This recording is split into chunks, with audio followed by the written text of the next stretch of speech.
Hi, English 3360 peeps.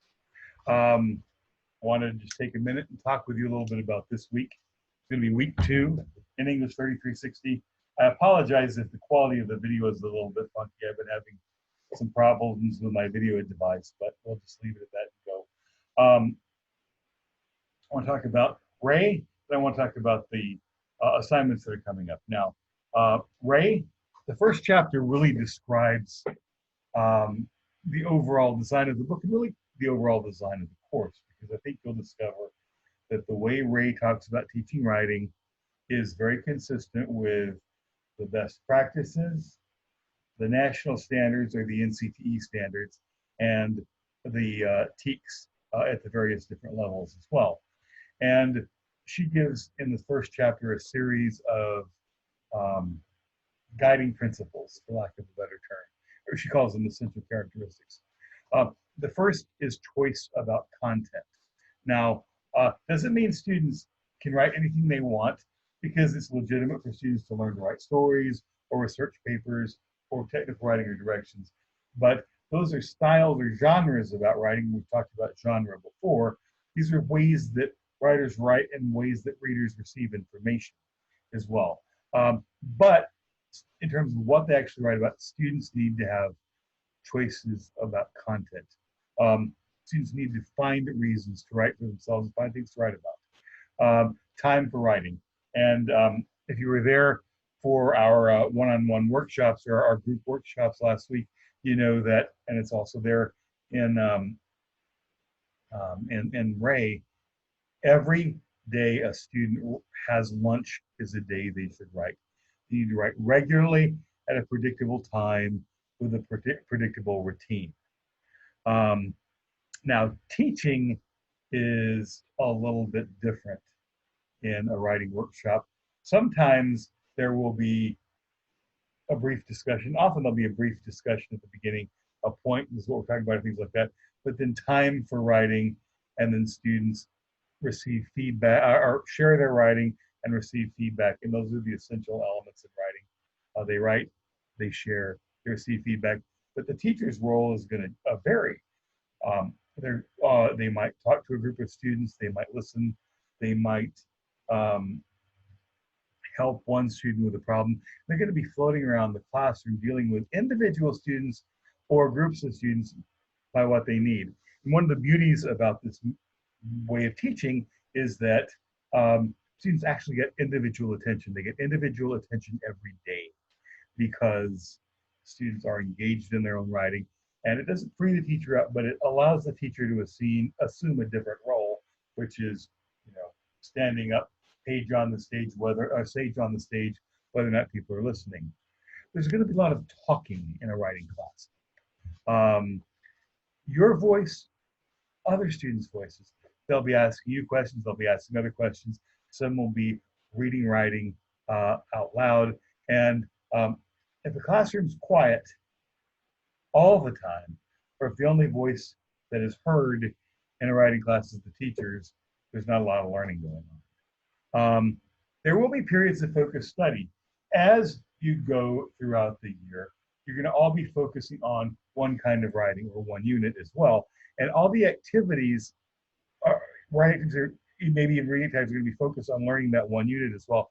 So even though students have individual choices, they will be working on, as a class, learning to write a short story or learning to do a research paper as well.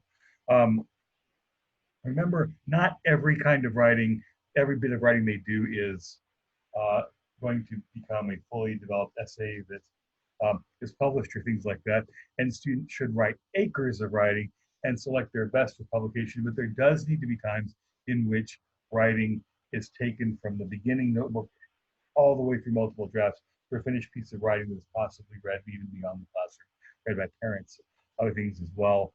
You need to have high expectations, expect students to do their best, and at the same time, your writing class needs to be a place where they're safe to explore, to express themselves, to talk to you as well. And the last element is what's called structured management.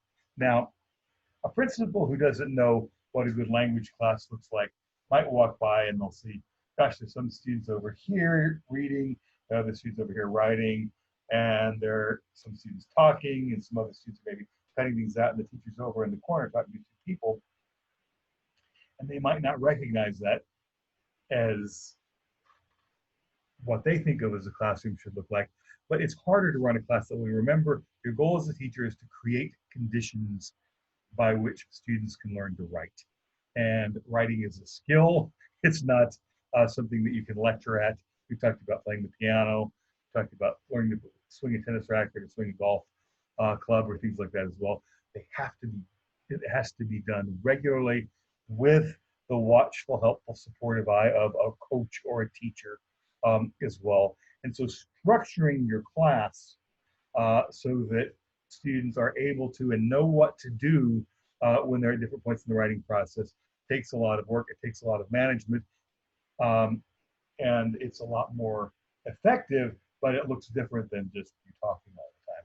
So those essential characteristics, again, choices about content, time for writing, teaching, talking, periods of focused study, publication rituals, high expectations coupled with safety and structured management. Those are the key elements to the writing process.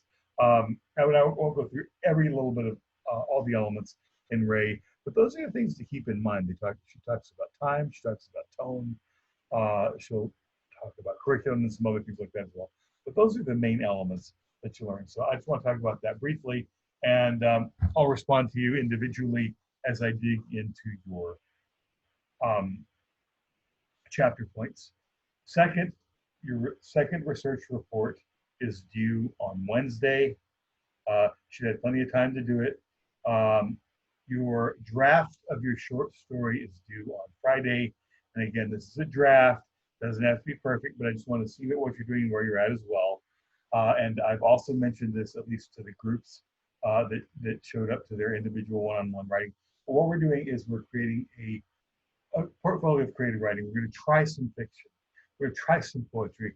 We're going to try some memoir. At the very end, you're going to revise one to make it as good as you can make it as well. So that's what we're doing this week. Is we're going to be focusing on learning about Ray, learning about structures, about the way classes work. We're going to be finishing research report 1 and starting research report 2. And then we're going to be finishing our short story, and we're going to begin to talk about poetry a little bit as well in our workshop sessions later this week. So that's what's going on. The only thing I will say is your research reports build on one another, so that the idea is when you get to your final paper, you've done a lot of research and a lot of writing. So if you do research report 1, research report 2, research report 3, when you get to your final, you're like, wow, well, I know a lot already. I've got a lot of that material done. So that's what's going on. That's how things are structured. I am very grateful for your time, and I will look forward to seeing more of your writing. So thanks.